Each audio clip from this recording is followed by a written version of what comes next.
So mga kabembang, mga 2:30 na siguro pasado. Nandito kami sa parang hagdan pala yan, yung rice terraces.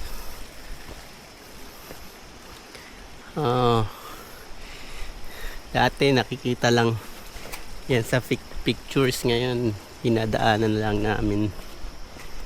So papunta kami sa Mount Amuyaw. Magka-campsite kami dun sa kung saan man yun, nakalimutan ko. Ayan.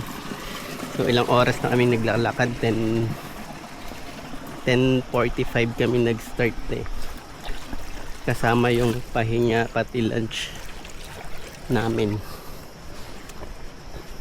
Ang sabi daw parang doon kami banda sa taas niyan sa campsite, magka-campsite. Ayan. Yan. Kita nyo yung rice terraces. Yung hagdan pala yan ng Ifugao.